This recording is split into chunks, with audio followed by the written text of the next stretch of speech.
Note make வந்து revision 20 டேஸில் revision பண்ணிக்கணும். 25 டேஸ் கூட நீங்கள் டைம் டேபிள் போட்டு ஒதுவி 25 டேஸில் புதுசாக எதுவும் படிக்கக்கூடாது. ஏன்னா நீங்கள் சிலபஸ் தான் ஏற்கனவே நீங்கள் நோட் மேக் பண்ணிட்டீங்க, நோட்ஸ் எடுத்து வச்சுட்டீங்க. அதுக்கப்புறம் நீங்கள் புதுசாக போய் எதுவும் படிக்கக்கூடாது. புதுசாக நீங்கள் படிக்கிற மாதிரி இருந்தால், ஏன்னா தமிழில் வந்து 95க்கு மேலே மேக்ஸிமம் ஒரு 15 லட்சம் பேர் எதுனா அதில் 1 லட்சம் பேருக்கிட்ட வந்துடுவாங்க. 95க்கு மேலே வந்துடுவாங்க. ஆனால் ஜென்ரல் ஸ்டடீஸில் வரமாட்டாங்க. மேக்ஸிமம் நிறைய பேர் அதில் கொஞ்சம் வீக்காக இருப்பாங்க. ஆனால் அதை நீங்கள் யூஸ் பண்ணிக்கணும், மெயினாக யூஸ் பண்ணிக்கணும். அதெல்லாம் நல்லா பொறுமையாக உட்காந்து ஆழ்ந்து உட்காந்து கேட்கணும். நாம் கேட்குறோன்றதுக்காக கேட்கக்கூடாது. சும்மா நம்மளும் கேட்குறோம், நம்மளும் படிக்கிறோம், பக்கத்து வீட்டுக்காரன் படிக்கிறான், எதிர் வீட்டுக்காரன் படிக்கிறான், அவனுக்காக நம்ம படிக்கணும், காட்டணும். அவங்க பார்த்தியா அந்த புள்ள படிக்கிறது போடுறா அப்படின்னு சொல்லிட்டு ஒரு பெருமைக்காக படிக்கலாம் படிக்கக்கூடாது.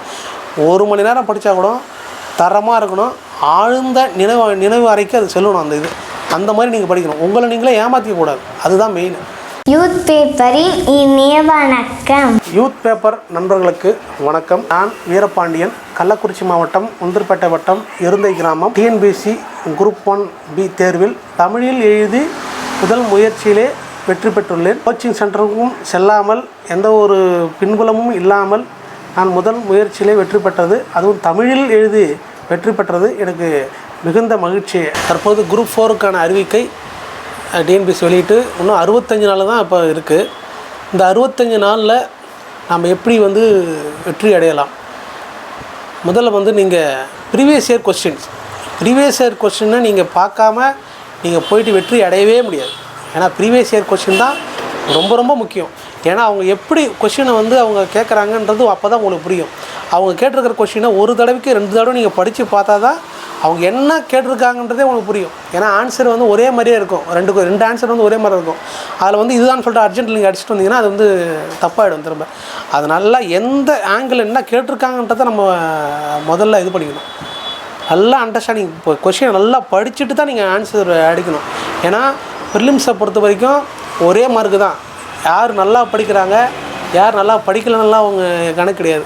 நல்லா ஜீனியர் ஸ்டூடெண்ட்னாலும் அந்த ஒரு மார்க்கு தான், போர் ஸ்டூடெண்ட்டதெல்லாம் அந்த ஒரே மார்க்கு தான். ஆனால் நம்ம எப்பயுமே ஜீனியர் ஸ்டூடெண்ட்டாக நம்ம மாற்றிக்கணும். ப்ரிலிம்ஸில் பாஸ் பண்ணணும்னா ப்ரீவியஸ் இயர் கொஸ்டினை கண்டிப்பாக 2011 நீங்கள் படிக்க ஆரம்பிக்கலாம், தப்பே கிடையாது. ஏன்னா அப்போலேருந்தே படித்தா நீங்கள் அப்பப்போ அவங்க என்னென்ன அப்டேட் பண்ணியிருக்காங்க டிஎன்பிஎஸ்சின்றது உங்களுக்கு புரியும். இப்போ பேசிக்காக நம்ம தமிழ்நாடு அரசோட கொஸ்டினை நிறைய கேட்குறாங்க. ஜென்ரல் ஸ்டடீஸை ரொம்ப மெருகேற்றுறாங்க. ரொம்ப எப்படி கேட்குறேன்னா ஒரு அட்வான்ஸாக கொண்டு போகிறாங்க. இப்போ அட்வான்ஸாக கொண்டு போகிறாங்கன்னா நீங்கள் அந்த அட்வான்ஸாக ஏற்ற மாதிரி நீங்கள் நம்மளோட படிப்பு ஸ்டைலை மாற்றிக்கிட்டோம். நீங்கள் முதல்ல ப்ரீவியஸ் இயர் கொஸ்டினை முதல்ல ஃபுல்லாக தரவு பண்ணுறங்க. தமிழ் மேக்ஸிமம் உங்களுக்கு தமிழ் தான் உங்களுக்கு லைஃப்பை காப்பாற்றி விட போகுது. ஏன்னா ஜென்ரல் ஸ்டடீஸில் 75 மார்க் மேலே அடிச்சிட்டாவே நீங்கள் ஜாப் கன்ஃபார்ம். தமிழ் உங்களுக்கு கண்டிப்பாக உங்களோட ஜாபை கன்ஃபார்ம் பண்ணிவிடும். அதனால் தமிழ் முழுக்க நீங்கள் ப்ரீவியஸ் இயர் கொஸ்டினை படித்தாவே போதும். அதுலேருந்து உங்களுக்கு அந்த ஒரு இதே கன்ஃபார்ம் பண்ணிடும். இப்போ பார்த்தவொடனே டக்குன்னு தட்டிட்டு போயிட்டே இருக்கலாம் தமிழெலாம். ஆனால் ஜென்ரல் ஸ்டடீஸை நீங்கள் ப்ரீவியஸ் இயர் கொஸ்டின் படித்தா கூட நீங்கள் நிறுத்தி நிதானமாக ஒரு தடவைக்கு 2 தடவை படித்தா தான் நீங்கள் அதை அட்டன் பண்ண முடியும். அதே மாதிரி மேக்ஸ் 25 கொஸ்டின் நீங்கள் திரும்ப ஒரு 1 ஹவர் அதை ஒதுக்கி அதை திரும்ப போட்டு பாருங்கள். அது எந்த கொஸ்டின் இருந்தாலும் சரி, திரும்ப அந்த 25 கொஸ்டினை 25க்கு 25 அடிக்கிற மாதிரி நீங்கள் போட்டு பாருங்கள். அங்கே போயிட்டு ஏதாவது 1-2 மிஸ் ஆனால் தான் பரவாயில்ல. மொத்தமாக ஒரு 5-6 மிஸ் ஆகிடுச்சுன்னா நீங்கள் வெளியே வந்துடுவீங்க. அந்த மாதிரி இதாகிடும். ஒரு 25க்கு 23 இல்லை 24 அடிக்கிற மாதிரி நீங்கள் ப்ரிப்பேர் ஆகிக்கிங்க. அதே மாதிரி ஜென்ரல் ஸ்டடீஸை 75க்கு ஒரு 60-65 அதுவே பெரிய விஷயந்தான். அதை அடிச்சிட்டிங்கனாவே நீங்கள் டாப்பர். நீங்கள் காலையில் ஒரு 4 மணிக்கு எழுந்திருங்க. எழுந்த உடனே முதல்ல ஜென்ரல் ஸ்டடீஸை தரவாக இந்த சிலபஸ் நீங்கள் எல்லாத்தையும் படிக்கக்கூடாது. அவங்க சிலபஸில் என்ன கேட்டிருக்காங்க, எந்த டாபிக். ஏன்னா நீ 6 to 10th எடுத்து அப்படியே அட்டை டு அட்டை அப்படி படிக்கணும், அதெல்லாம் கிடையாது. அவங்க சிலபஸில் எந்த டாபிக் கேட்டிருக்காங்க, அம்பேத்கரை பற்றிக்காரனா அம்பேத்கரை மட்டும்தான் படிக்கணும். அப்துல் கலாம் ஆசாத்தை படிக்கணும், அவங்க மட்டும்தான் படிக்கணும். காந்தியை பற்றினா காந்தியை மட்டும் படிக்கணும். எல்லாத்தையும் படிக்கணும். எல்லா தலைவரும் இங்கே படிக்கக்கூடாது. 6 to 10th வரைக்கும் நிறைய தலைவர்களை கொடுத்துருப்பாங்க. எல்லா தலைவரும் நீங்கள் படித்து டைம் வேஸ்ட் பண்ணக்கூடாது. அந்த இதை மட்டும்தான் நீங்கள் படிக்கணும். அதே போல் முதல்ல ஜென்ரல் ஸ்டடீஸ் தான் உங்களுக்கு ஜாப் கன்ஃபார்ம் பண்ண போகுது. ஜென்ரல் ஸ்டடீஸை முதல்ல பக்கமாக ப்ரிப்பேர் ஆகிடுங்க. காலையில் எழுந்த உடனே ஜென்ரல் ஸ்டடீஸை படிக்க ஆரம்பிச்சிருங்க. ஃபுல் அண்ட் ஃபுல் அதை வந்து நீங்கள் முழுக்க அதில் வந்து ரொம்ப மைண்டு காணப்படுங்க. இரவு நேரத்தில் தமிழ் படிங்க. ஏன்னா தமிழ் உங்களுக்கு வந்து சின்ன வயசுலேருந்து நீங்கள் படிச்சிருக்கிறதுனால உங்களுக்கு கொஞ்சம் ஈஸியாக இருக்கும். அதனால் எப்போயாவது ஒரு 2 hours தமிழ் படிங்க. ஜென்ரல் ஸ்டடீஸை ஒரு 3 hours இல்லை 4 hours மேக்ஸிமம். ஜென்ரல் ஸ்டடீஸ் நீங்கள் படிக்கிறீங்கன்னா யூடியூப்பில் ப்ரீவியஸ் இயர் டாப்பர்ஸ் போட்டிருப்பாங்க, இல்லை ஏதாவது ஒரு கோச்சிங் சென்டர்லேருந்து வீடியோ கிளாஸ் எடுப்பாங்க. அதை முதல்ல கேட்டுருக்குங்க. காதால் நல்லா பொறுமையாக உட்காந்து உட்காந்து கேட்கணும். நாம் கேட்குறோன்றதுக்காக கேட்கக்கூடாது. சும்மா நம்மளும் கேட்குறோம், நம்மளும் படிக்கிறோம், பக்கத்து வீட்டுக்காரன் படிக்கிறான், எதிர்ட்டுக்காரன் படிக்கிறான், அவனுக்காக நம்ம படிக்கணும், காட்டணும், அவங்க பார்த்தியா அந்த புள்ள படிக்குது போடுறா அப்படின்னு சொல்லிட்டு ஒரு பெருமைக்காக படிக்கலாம் படிக்கக்கூடாது. 1 மணி நேரம் படித்தா கூட தரமாக இருக்கணும். ஆழ்ந்த நினைவு அறைக்கு அது செல்லணும். அந்த மாதிரி நீங்கள் படிக்கணும். உங்களை நீங்களே ஏமாற்றிக்கக்கூடாது. அதுதான் மெயின். உங்களை நம்மளே ஏமாற்றினாலும் யாருக்கு பிரயோஜனம்? ஒரு பிரயோஜனமும் கிடையாது. இந்த வருஷம் வீணாகவும், இந்த டைம் வீணாகவும், உங்களோட மணி வீணாகவும், உங்களுடைய வயசு எல்லாமே போயிடும். அதுக்காக உங்களை நீங்களே ஏமாற்றிக்குவீங்க. அதனால் ஆழ்ந்த நினைவாற்றலுக்கு செல்கிற மாதிரி உட்காந்து 1 மணி நேரம் படிங்க. ஜென்ரல் ஸ்டடீஸை தெளிவாக யூடியூப்பில் என்னோடய சஜஷன் சொல்கிறேன். உங்களுக்கு எப்படி இருக்கோ படிக்கலாம், ஒன்றும் பிரச்சனை இல்லை. ஆனால் ஜென்ரல் ஸ்டடீஸை மெயினாக அதை படிக்கணும். அதுதான் உங்களோட ஜாப்பை கன்ஃபார்ம் பண்ண போகிறது. அதுதான். ஏன்னா தமிழில் வந்து 95க்கு மேலே மேக்ஸிமம் ஒரு 15 லட்சம் பேர் எதுனா அதில் 1 லட்சம் பேருக்கிட்ட வந்துடுவாங்க.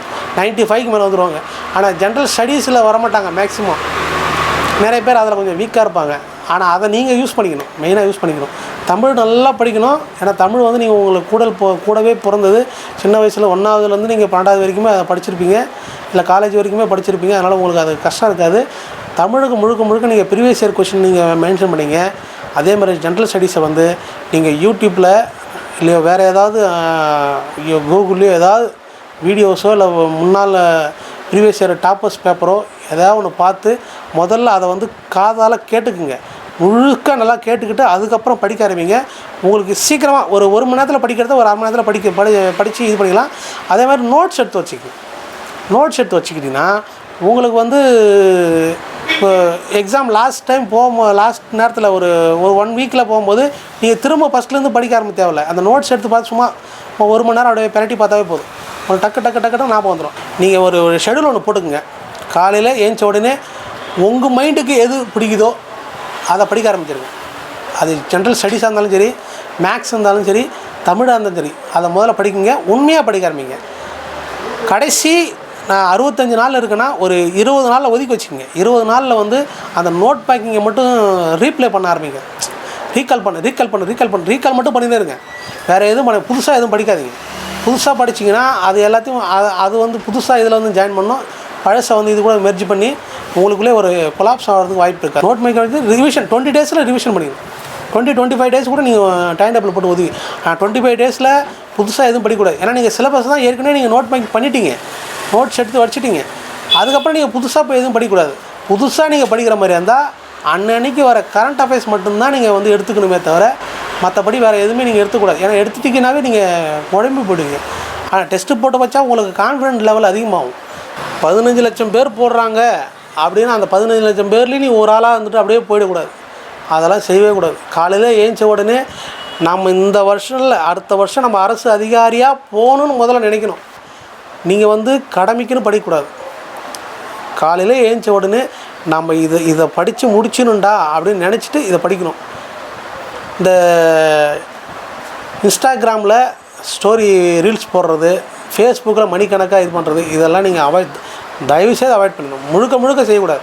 நீங்கள் அதை உள்ளே போயிட்டீங்கன்னா அது சும்மா ஒரு 10 நிமிஷம் பார்ப்பீங்க. அது கிட்டத்தட்ட ஒரு 2 மணி நேரம் உங்களுக்கு அதுக்குள்ளே இழுத்துட்டு போயிடும். அதுவே உங்களுக்கு பெரிய ஃபால்ட்டாக நீங்கள் இருக்கிற 65 நாளில் நீங்கள் அதுக்கப்புறம் ஒன்றும் பண்ண முடியாது.